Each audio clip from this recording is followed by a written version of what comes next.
వాయిదా అనంతరం అసెంబ్లీ సమావేశాలు ప్రారంభమయ్యాయి. ప్రత్యక్ష ప్రసారంలో చూద్దాం. ఏకైక పార్టీ ప్రతిపక్షం మాది అధ్యక్ష. ఉన్న ఏకైక ప్రతిపక్షం నుంచి ఒకే ఒక్క సభ్యుడు మాట్లాడుతూ ఉన్నాం. ప్రతిపక్ష నాయకుడు మాట్లాడుతూ ఉన్నాడు గవర్నర్స్ అడ్రస్ మీద. కనీసం అంటే గంటన్నర సేపు అన్ఇంటరప్టెడ్ టైం ఇవ్వవలసిందిగా మిమ్మల్ని సవినయంగా లోపలికి వచ్చి రిక్వెస్ట్ కూడా చేశాము అధ్యక్ష. చేసినాము అన్నది I just wanted to bring it on record అధ్యక్ష. ఎందుకంటే ఇవాళ 0 hour అన్నది పెద్ద ఇంపార్టెంట్ కాదు. కావాలంటే we can start governors address right away it self. Governors address right away it self we can start. ప్రతిపక్షం నుంచి ఏకైక సభ్యుడు మాట్లాడుతూ ఉన్నప్పుడు కూడా గంటన్నర సేపు అన్ఇంటరప్టెడ్ టైం ఇవ్వమని చెప్పి రిక్వెస్ట్ చేసిన పరిస్థితులు కూడా ఇవ్వకపోతే అన్యాయం అధ్యక్ష. ఎందుకనంటే అధ్యక్ష, గత చరిత్ర ఒకసారి చూస్తే చంద్రబాబు నాయుడు గారు 2-2.5 గంటలు మాట్లాడిన టైమును కూడా రొటీన్గా కనిపిస్తాయి. ప్లస్ చంద్రబాబు నాయుడు గారు ఇచ్చే రిప్లైలు ఏది చూసుకున్నా కూడా ఈ మూడు సంవత్సర కాలంలో 2 గంటల సేపు తక్కువ, ఎక్కడ ఎప్పుడు తక్కువ మాట్లాడలేదు. I just want this to be on record. Jaganmohan Reddy గారు, సంప్రదాయం ప్రకారం మామూలుగా క్వశ్చన్ అవర్లో ఎక్కువ మంది మాట్లాడే అవకాశం ఉంటుంది, 0 hourలో కూడా ఎక్కువ మంది మాట్లాడే అవకాశం ఉంటుంది. ఆ సంప్రదాయం కోసం కనీసం ఒకళ్ళు అటు అంతవరకు తప్పితే ఎక్కువ టైం లేకుండా 3-4 minutes అది ముగించేసి బయటకు వెళ్తాం. గవర్నర్ తీర్మానమైన డిస్కషన్ వెళ్తాం. దానిలో కూడా ఇటుపక్క ట్రెజరీ బెంచెస్ మీరు కలిసి నిర్ణయం తీసుకున్నటువంటి టైమింగ్ ఇది. దాని ప్రకారం వెళ్దాం. సో ఒప్పుకున్న అవైలబుల్ టైంలో డిస్ట్రిబ్యూట్ చేసుకున్నాం. అవైలబుల్ టైంలో ప్రోరేటా టైం అలాట్ చేసుకోవడం జరిగింది. అంతకంటే చేసేది ఏం లేదు. మనం నా ఆనందరావు గారు ప్లీజ్. నమస్కారం అధ్యక్ష. కోఆపరేట్ చేయండి అధ్యక్ష.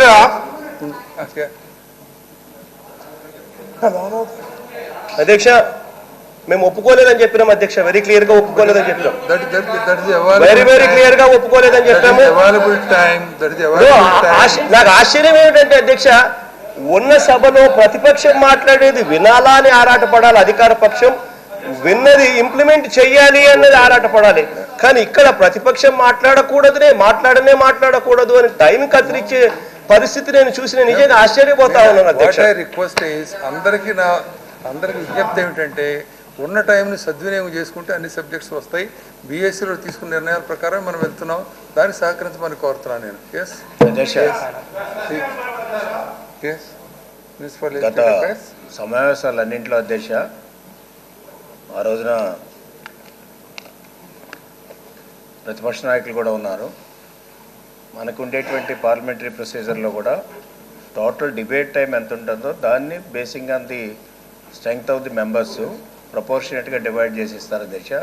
అంచేత ఈ డిబేట్ ఎన్ని గంటలు జరుగుతుందో ఆ గంటల్లో వాళ్ళకి ఎంత వస్తుందో అంత మాట్లాడాలి అధ్యక్ష. ఒకరు మాట్లాడతారా, ఇద్దరు మాట్లాడతారా, ముగ్గురు మాట్లాడతారా అన్నది వాళ్ళ ఇష్టం. కానీ వాళ్ళకి వచ్చే టైంలో వాళ్ళు మాట్లాడుకోవాల్సినటువంటి అవసరం ఉంటుంది తప్ప we have to follow the rules అధ్యక్ష. అంచేత ఇంతకుముందు కూడా మనం ఫాలో అయ్యాం, పాత హౌస్లో ఫాలో అయ్యాం, ఇప్పుడు కూడా ఫాలో అవ్వాలని నిన్న కూడా చెప్పడం జరిగింది. అంచేత ఆ విధంగా చేయాలని కోరుతున్నాను. Okay okay.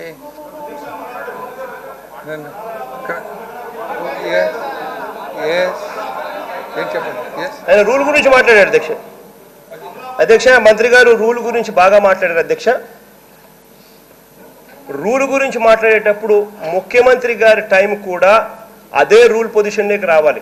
తెలుగుదేశం పార్టీ ముఖ్యమంత్రిని పక్కన పెట్టి తెలుగుదేశం పార్టీకి మాత్రం ఎక్కువ సమయం ప్రపోర్షనేట్ గా ఇస్తాము, కానీ ముఖ్యమంత్రి గారికి టైం రాదు, ముఖ్యమంత్రి గారికి సపరేట్ గా వస్తాము అన్న ఆలోచన కరెక్ట్ కాదు. ఎందుకంటే ముఖ్యమంత్రి గారిని పక్కన పెట్టేటట్టుగా అయితే ప్రతిపక్ష నాయకుడిని కూడా పక్కన పెట్టే కార్యక్రమం చేయాలి. లేదు అని అనుకుంటే తెలుగుదేశం పార్టీకి ఎంత టైం ఇస్తున్నారో ప్రపోర్షనేట్ గా అదే పద్ధతిలో వైఎస్ఆర్ కాంగ్రెస్ పార్టీకి ఇవ్వాలి. ఓకే. గౌరవ సభ్యులు ఒకసారి రూల్స్ కూడా చూసుకోవాలి అధ్యక్ష. ఎంచేతంటే డిబేట్ వేరు, రిప్లై టు డిబేట్ వేరు అధ్యక్ష. డిబేట్ అనేటువంటిది జనరల్గా రూలింగ్ పార్టీ కానీ అపోజిషన్ కానీ డిబేట్ చేస్తారు. డిబేట్కి టైం అలాట్మెంట్ ఇస్తారు. ఆ డిబేట్ టైం అలాట్మెంట్లో ప్రపోర్షనేట్గా డివైడ్ చేస్తారు. రిప్లై చెప్పేది గవర్నమెంట్ రిప్లై చెప్తుంది కాబట్టి మిమ్మల్ని సాటిస్ఫై చేయాలి, పబ్లిక్ని సాటిస్ఫై చేయాలి కాబట్టి 5-6 నిమిషాలు ఎక్కువ తీసుకుంటారు అధ్యక్ష. అంచేత రిప్లైకి ఎక్కడ కూడా టైం ఎక్కడ ప్రిస్క్రైబ్ చేయలేదు ఏ రూల్లో కూడా. మీరు కౌల్ అండ్ షాక్దర్లో కూడా ఎక్కడ ప్రిస్క్రైబ్ చేయలేదు అధ్యక్ష. మీకు చూసుకున్నట్లయితే అప్రాపరేషన్ బిల్ మీద కానీ లేకపోతే బడ్జెట్ మీద కానీ నేను రిప్లై ఇచ్చేటప్పుడు finance minister has got a ample time అధ్యక్ష, అంటే అది is not restricted by time. అట్లాగే రిప్లై గవర్నమెంట్ నుంచి వచ్చేటప్పుడు రిప్లై ఇచ్చుకుని సాటిస్ఫై చేయాల్సిన బాధ్యత ఉంటుంది కాబట్టి రిప్లైకి ఎక్కడ కూడా టైం లిమిట్ ఉండదు, డిబేట్కి టైం లిమిట్ ఉంటుంది. దాంట్లో మీకు టైం అలాట్ చేస్తారు. మీకు 5 నిమిషాలు అలాట్ చేస్తే 5 నిమిషాలు మాట్లాడండి, గంటన్నర అలాట్ చేస్తే గంటన్నర మాట్లాడండి తప్ప దీంట్లో డివియేషన్ లేదు అధ్యక్ష. Okay right. ఎస్ ఆనందరావు గారు. ఎస్ ప్లీజ్ అధ్యక్ష, ఎస్ ఈసారి మటుకి దిస్ ఇస్ నా నియోజకవర్గంలో అధ్యక్ష గత 10 సంవత్సరాల నుంచి దీంట్లో డిస్కషన్ ఏముందండి? ఎడ్యుకేషనల్ గా ఎటువంటి ప్లీజ్ జగన్ గారు కూర్చోండి. Things go. ఈ రోజు గారు ఎస్ ఏదైతే ఎడ్యుకేషన్ ఉందో అధ్యక్ష, ఎస్ గత 10 ఏళ్ళు కాంగ్రెస్ గవర్నమెంట్ లో అమలాపురం కేంద్రంగా ఎటువంటి అభివృద్ధి లేదు అధ్యక్ష, గత ముఖ్యమంత్రులు చేసినప్పుడు అధ్యక్ష. ఎందుకంటే అధ్యక్ష అమలాపురం పట్టణంలో ప్రభుత్వ బాలికల జూనియర్ కళాశాల ఉంది అధ్యక్ష.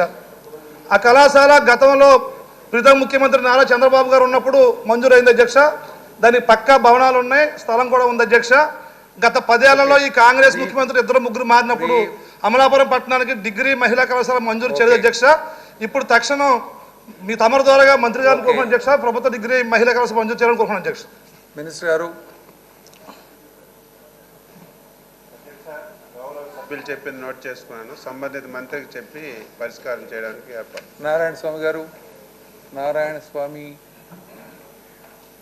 కోన రఘుపతి.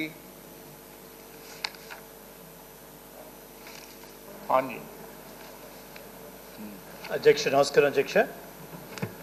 ఈరోజు SC/ST సప్లాన్ నిధుల గురించి అధ్యక్ష రికార్డు సమయంలో 192 రోజుల్లో కొత్తగా నిర్మించిన శాసనసభ ప్రాంగణంలో తొలిసారి సమావేశం అవటం నిజానికి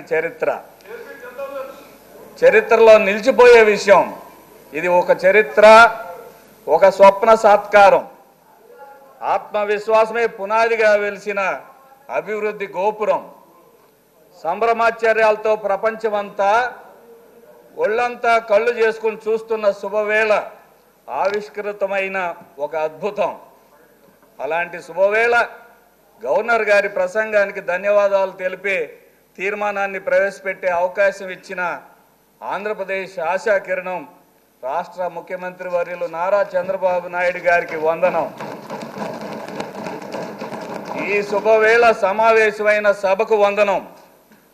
చెట్లు మాత్రమే మొలిచే మట్టి మీద చట్టాలు చేసే అపురూపమైన రాజధాని శాసనసభల నిర్మాణానికి భూములు ఇచ్చిన రైతు సోదరులందరికీ పాదాభివందనం. మన రాష్ట్రంలో ప్రతి గ్రామం నుంచి మరియు ప్రధానమంత్రి నరేంద్ర మోడీ గారి చేతుల మీదుగా మట్టి నీరు పార్లమెంటు సాక్షిగా తీసుకొచ్చిన ప్రాంతం నుంచి దేశ విదేశాల్లోని పుణ్యక్షేత్రాల నుంచి తీసుకువచ్చిన మట్టితో పుణ్య నదీమ తల్లుల జలాలతో తడిచిన ఈ ప్రాంతంలో అమరావతి క్షేత్రం ఆంధ్రప్రదేశ్ కళల సాకారానికి సాక్షిభూతమై నిలిచిన ఈ చారిత్రక ఘట్టంలో పాలు పంచుకున్న అందరికీ వందనం. ఇన్ని రోజులు చరిత్ర గురించి చదవటమే కానీ తెలుసు, కానీ చరిత్ర సృష్టించడం ఒక్క చంద్రబాబు నాయుడికే సాధ్యం అన్నది నిరూపితమైందనే సంగతి వాస్తవం. అందుకే కాదు, అందులో ఒక పాత్రగా నిలిచే అరుదైన భాగ్యం అది నా నియోజకవర్గంలో ఆవిష్కృతం కావటం నా పూర్వజన్మ సుకృతం.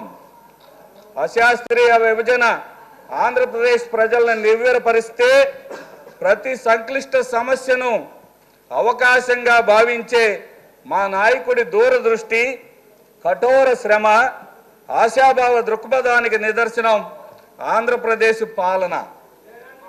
బస్సు నుంచి భవనాల్లోకి ప్రవేశించింది. ఎక్కడి నుంచి?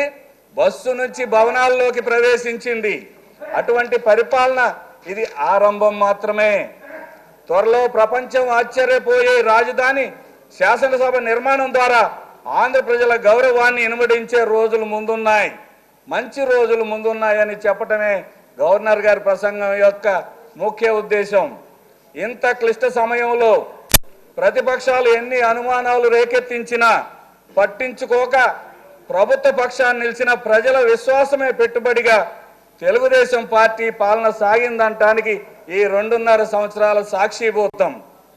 సమాజమే దేవాలయం, పేదవాడే దేవుడని నినదించిన తెలుగువారి కీర్తి నలుదశలా చాటిన ఆంధ్రప్రదేశ్కి వన్నె తెచ్చిన తెలుగుదేశం పార్టీ వ్యవస్థాపక అధ్యక్షులు నందమూరి తారక రామారావు గారు వేసిన అభివృద్ధి బాటలో నడుస్తూ ప్రజా సంక్షేమమే ధ్యేయంగా దేశంలో అత్యంత అనుభవశాలి అయిన చంద్రన్న నాయకత్వంలో ఈ ప్రభుత్వం ముందుకు సాగిపోతుంది. గత 2.5 సంవత్సరాల్లో ఈ ప్రభుత్వానికి ఎదురైన సవాళ్లు, సంక్షోభాలు, ఆ సవాళ్లకు వెనుదిరగకుండా సవాళ్లను అవకాశంగా మార్చుకొని సంక్షోభాన్ని అవకాశంగా మార్చుకుని సాధించిన ప్రగతి, దానికోసం అనుసరించిన మార్గాలు, సాధించవలసిన లక్ష్యాలు, ప్రపంచ స్థాయి ప్రమాణాలను నిర్దేశించుకొని పనిచేసిన తీరు, అందుకు దేశంలోనూ విదేశాల్లోనూ పేరెన్నిక గన్నల సంస్థలు ఇచ్చిన కితాబులు మొదలైన అంశాలన్నీ గవర్నర్ గారు చెప్పటమే కాకుండా భవిష్యత్తు ఏ విధంగా ఉండబోతుందనేది కళ్ళకు కట్టినట్లుగా వివరించిన సంగతి గవర్నర్ ప్రసంగంలో తెలుస్తుంది. మనకి ప్రభుత్వం ఎదుర్కొంటున్న సంక్షోభాలను ముందు తెలుసుకుంటే సాధించిన విజయాలు ఇంత క్లిష్ట సమయంలో ఎంత అద్భుతాలు సాధించామో మనందరికీ తెలుస్తుందనేది సభకు సవినయంగా విన్నవిస్తున్నాను. మొట్టమొదటిగా హేతుబద్ధత లేని విభజన, దానివల్ల బాధలు మన అందరికీ తెలుస్తూ ఉన్నాయి. రెండవది 16,000 కోట్ల లోటు బడ్జెట్ మన నెత్తిన పెట్టుకొని హైదరాబాద్ నుంచి వచ్చాం. అలాగే బడ్జెట్కు కూడా కొన్ని నిబంధనలు విధించి ఏ రకమైన ప్రోత్సాహకం లేని వాతావరణంలో ఉన్నాం. అలాగే పునర్వ్యవస్థీకరణ చట్టంలో కూడా అనేక ఇబ్బందులు ఎదుర్కొన్నాం, భవిష్యత్తులో ఎదుర్కొనే అవకాశాలు కూడా మనకు కనిపిస్తూ ఉన్నాయి. హుదూద్ తుఫాను ఎంత సమర్థవంతంగా ఎదుర్కొన్నామో ఇది ఒక సంక్షోభాన్ని నుంచి మనం ముందుకు పోయాం. అలాగే వర్షాభావ పరిస్థితుల్లో 24% అభివృద్ధి వ్యవసాయ అనుబంధ రంగాలు సాధించిన విషయాన్ని కూడా మనందరం మర్చిపోకూడదని తెలియజేస్తా ఉన్నాను. పోలవరం ప్రాజెక్టు నిర్మాణానికి ముఖ్య అడ్డంకి అయిన 7 మండలాలని, మండలాల భూభాగాల్ని తెలుగు నేలలో ఆంధ్రప్రదేశ్లో కలిపి ఉంచడానికి చేసిన కృషిని మనం మర్చిపోకూడదని గుర్తు చేస్తూ ఉంది.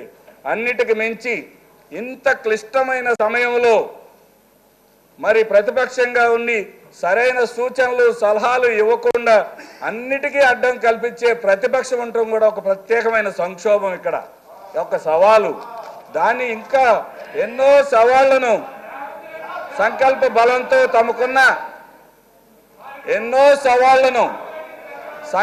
బలంతో తమకున్న పరిపాలన అనుభవంతో ఎదుర్కొని అద్భుత విజయాలు సాధించిన చంద్రబాబు నాయకత్వంలో మాత్రమే ఇది సాధ్యం. అది సాధ్యమని నిరూపించింది ఈ అమరావతి పట్టణం. ఇంకా విషయాలు మనం చెప్పుకోవాలంటే ఇంకా సాధించిన విజయాలు మనం చెప్పుకోవాలి. ఇంతకుముందు నేను సంక్షోభాలు చెప్పాను, సవాళ్లు చెప్పాను, సాధించిన విజయాలు. 1 సంవత్సరం కాలంలోనే పట్టిసీమ సాకారం చేసిన సంగతి నేను గుర్తు చేసుకుంటా ఉన్నాను.